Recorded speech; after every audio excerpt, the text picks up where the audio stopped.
당신 핑계 대면 포기할 줄 알고 그랬어. 미안해. 뭐? 1,000만 원? 미친 거 아니야? 아니 어떻게 엄마라는 사람이 아들 돈을 그렇게 뜯어가? 그리고 당신은 어머님이 달라는 대로 다 준 거야? 도대체 생각이 있어 없어? 남편의 말을 듣고 있으니 정말 어처구니가 없었어요. 시어머니는 제 카드가 정지되자 이 핑계 저 핑계 다 대가면서 남편 돈을 가져갔었어요. 남편도 처음엔 단지 제가 밥값 가지고 그런다라는 시어머니의 말 듣고 저한테 짜증을 낸 것이었는데 자기도 당해보니 시어머니의 씀씀이가 보통이 아니라는 걸 알게 된 거죠. 자신의 아들한테까지 저러는 걸 보고 나니 저는 시어머니를 이길 방도가 없다는 걸 깨달았어요. 시어머니께서는 남의 집까지 비교해가면서 뻔뻔하게 용돈과 생활비를 따로 달라고 하시더라고요. 그러면서 어처구니 없는 가격을 제안하더니 신우 형편 어렵다고 신우 생활비도 보태달라고 하시는 거예요. 돈 관리처럼 가족들도 각자 보살피기로 합의해서 시댁 용돈은 남편이 주고 있었거든요.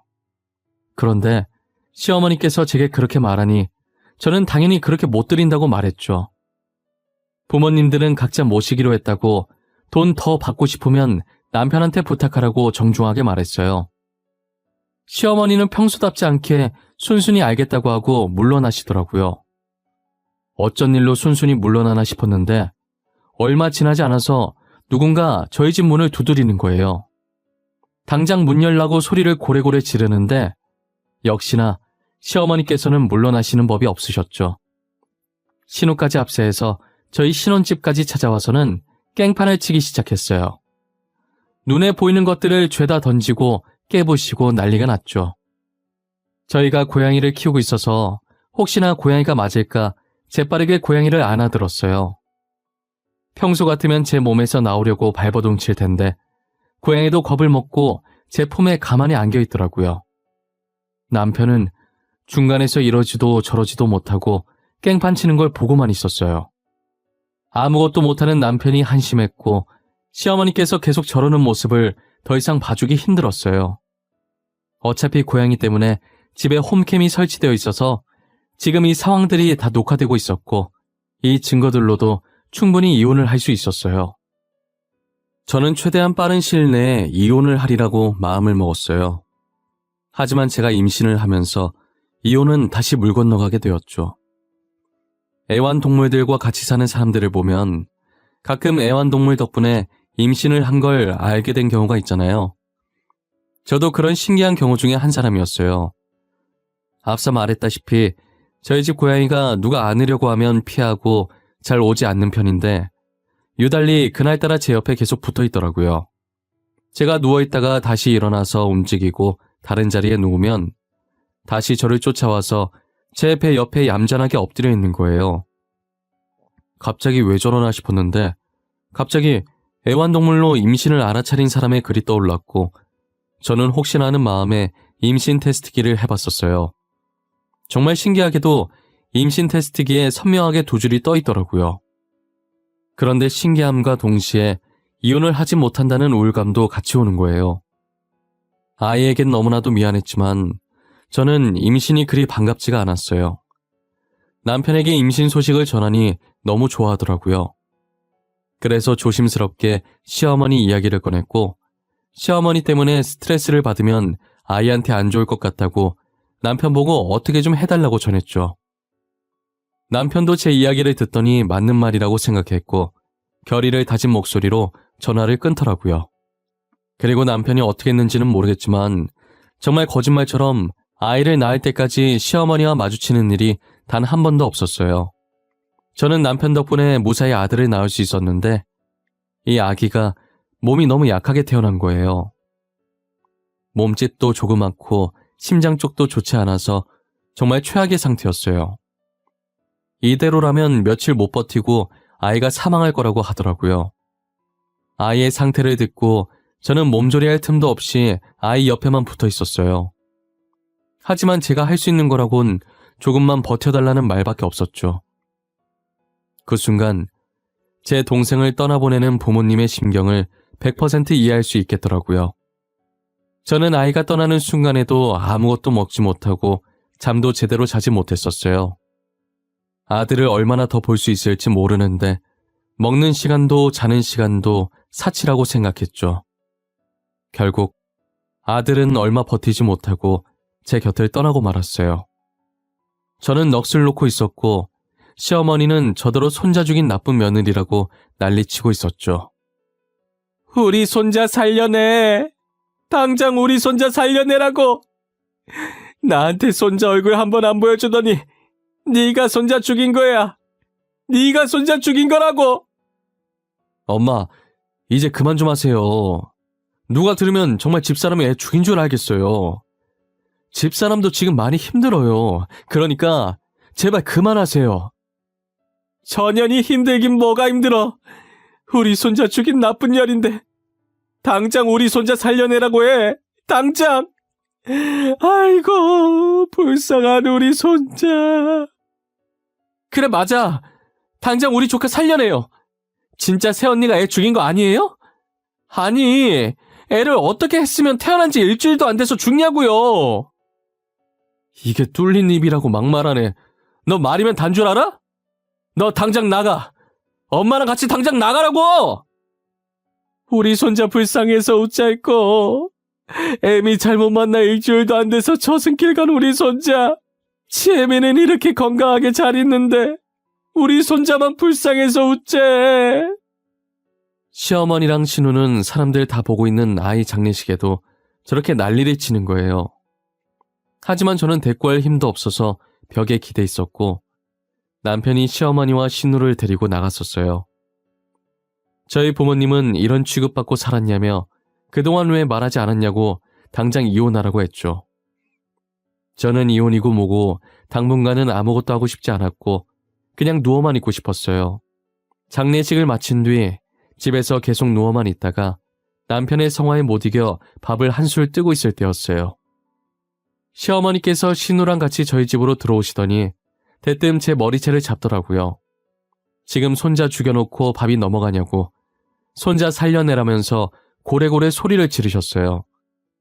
저는 아이를 잃어 슬퍼할 겨를도 없이 왜 이런 취급을 받고 있어야 하는지 모르겠어서 그동안 참아왔던 화가 폭발하면서 제 머리를 잡고 있는 시어머니를 패대기 쳐버렸어요. 그리고 앞에 있던 밥상을 엎었고 떨어져 있는 반찬들을 손으로 집어서 시어머니와 신우에게 던졌어요. 닥치는 대로 손에 잡히는 대로 던졌고 남편은 자신이 대신 사과한다면서 저를 막았죠. 저는 남편을 초점 없는 눈으로 쳐다보면서 선택하라고 했어요. 당신, 나야 저 사람들이야? 지금 선택해야 돼. 기회는 한 번뿐이야. 번복은 할 수 없어. 나 성격 급해서 시간도 길게 못 줘. 1분 안에 고민 끝내. 길게 생각할 필요도 없어. 난 당신이야. 저번부터 느꼈지만 가족이라도 아닌 건 아닌 거야. 나도 더 이상 내 가족들이 보고 싶지 않아. 잘 생각했네. 저 지금 이 순간부터 당신들이 저희 집에 찾아오면 경찰에 신고할 거예요. 모든 순간이 녹화되고 있고 오늘 제 머리채 잡은 거, 저번에 저희 집 물건 부신 것까지 해서 다 신고할 겁니다. 네가 어떻게 애미를 버려? 네가 어떻게 그래? 낳아준 애도 모르고 그럴 수 있는 거야? 여자에 미쳐서 부모랑 동생까지 버리냔 말이야. 엄마가 지금 하는 꼴을 생각해보세요. 엄마 같으면 연 안 끊겠어요? 매일같이 돈돈거리고 아들 잃어서 슬픈데 깽판 치고 엄마 같으면 그냥 넘어가겠냐고요. 이래서 여자가 집안에 잘 들어와야 하는 거야. 이래서 다 전현이 우리 집을 망쳐놓은 거야. 전현 때문에 내가 손자를 잃고 아들까지 연 끊게 생긴 거라고. 어머님 집은 제가 알아서 잘 정리할게요. 어차피 제 집이었고 제 명의니까요. 기간 한 달이나 줄 테니 그 안에는 이사를 가셔야 할 것 같네요. 이렇게 마음 넓은 며느리가 어딨어요? 남편은 1초도 고민 없이 저를 선택했고 저는 시댁집을 뺀다고 하고 시어머니와 신우를 내쫓았어요. 시어머니와 신우는 아까까지만 해도 기세등등하더니 남편도 자신들을 버리고 저도 시댁집 정리한다고 하니 뒤늦게야 머리 조아리고 빌기 시작하더라고요. 이대로 집을 정리하면 갈 곳이 없어서 길거리에 나앉아야 한다고 한 번만 봐달라고 하는 거예요. 그래서 저는 신우 가방을 가리키면서 저거라도 팔라고, 그럼 원룸 보증금은 나올 거라고 했죠. 그리고는 저는 가차없이 집 문을 닫아버렸어요. 밖에서는 시어머니와 신우가 계속 문을 두드리면서 잘못했다고 소리치고 난리도 아니었고, 결국 주민들의 신고로 시어머니와 신우는 경찰 손에 이끌려서 나가게 됐어요. 남편은 아예 시댁을 없는 사람으로 취급하기로 했는지 연락처도 바꾸고 제게 이사를 가자고 하더라고요. 그래서 저는 살던 집을 팔아버리고 비슷한 금액과 크기의 아파트로 다시 이사를 갔어요. 시댁집은 전세라 집주인한테 사정이 있어서 한 달 뒤에 나간다고 전세금을 받아놓은 상태예요. 혹시나 하는 마음에 제 경력을 가지고 다른 대기업 회사로 직장도 옮겼어요. 그 뒤로는 저도 연락처를 바꿔버려서 현재 시어머니와 신우의 소식을 모르지만 아마도 신우 가방을 팔아서 보증금 정도는 구하지 않았을까 싶어요. 사실 그들의 근황은 제 알 바가 아니라서 궁금하지도 않아요. 저는 시댁으로부터 벗어난 지금 이 시점이 정말 행복하고 좋아요. 평생 이대로 아무 간섭도 걱정도 없이 쭉 이렇게만 남편과 둘이서 지냈으면 좋겠어요. 남편은 그동안 알아주지 못해서, 그리고 시어머니 대신해서 정말 미안하다고 하더라고요. 그렇다고 다시 시어머니를 만나고 싶은 생각은 전혀 없다고 하면서요. 아직도 가끔 그때 호텔 200만 원 사건에 대해 잘 모르고 짜증만 냈다고 미안해해요. 사람은 겪어봐야 아는 거라고 자신이 겪어보니 아들인 자기도 이렇게 스트레스인데 따지고 보면 피 한 방울 안 섞인 제가 얼마나 스트레스였을지 이제야 알겠다면서요. 저는 그때나 지금이나 남편에게 아무런 감정이 없어요. 남편이 그때 말곤 제게 못했던 적이 있는 것도 아니었고, 그리고 이게 남편의 잘못이 아니잖아요. 온전히 돈밖에 모르고 저를 돈으로만 본 시어머니와 신우의 잘못인 거죠. 저는 같은 핏줄이라는 이유로 제게 미안할 짓도 안 했는데 대신 미안해하지 않았으면 좋겠다고 말했어요. 남편은 시어머니께 당하면서도 끝까지 자신을 버리지 않아줘서 고맙다며 눈물을 글썽거렸어요. 현재 저와 남편은 누구보다도 사이좋게 잘 지내고 있어요. 그리고 벌써 저 일이 일어난 지도 2년이 지나서 지금은 손바닥만하게 작은 딸 하나를 키우고 있죠. 태어난 지 이제 일주일밖에 안 돼서 그런지 앞전에 떠나보낸 아들 생각이 문득 나더라고요. 다행히 딸은 아들과 다르게 건강하게 태어나다 못해 우량아로 태어났어요. 어찌나 건강한지 모유도 엄청 잘 먹고 잠도 제 시간에 잘 자더라고요. 요즘은 남편이나 저나 딸아이 키우는 재미로 살고 있어요. 우스갯소리지만 딸이 저를 안 닮고 남편을 닮아서 벌써부터 이목구비가 뚜렷하고 이쁘더라고요. 자기랑 똑같이 생겼다며 완전히 딸바보가 된 남편은 다니던 병원까지 그만두고 아이를 봐주고 있어요. 저는 더 쉬면 복직이 어려울 것 같아서 출산 휴가만 끝나면 곧바로 복직을 할 생각이에요. 남편은 저희 아버지께서 크지는 않지만 그래도 조그맣게 개인 병원 하나 차려주신다고 하셔서 딸아이가 어느 정도 크게 되면 다시 의사 생활을 시작하려고 생각하고 있죠. 앞으로도 이대로만 잠잠하게 아무 탈 없이 새 가족이 잘 지냈으면 좋겠어요. 어떻게 찾은 평화인데 누군가로 인해 한순간에 이 평화가 깨지게 될까 하루하루가 두려워요. 연을 끊었다고는 하나 시어머니와 신우 성격에 저희를 안 찾고 있을 리가 없으니까요. 시어머니와 신우가 조금만 성격을 죽였더라면 이렇게까지 나오지 않았을 텐데 제게 선만 잘 지켜준다면 저도 그들에게 착한 며느리, 착한 새언니가 될 수도 있었어요. 인간관계에서 제일 중요한 것은 선이잖아요.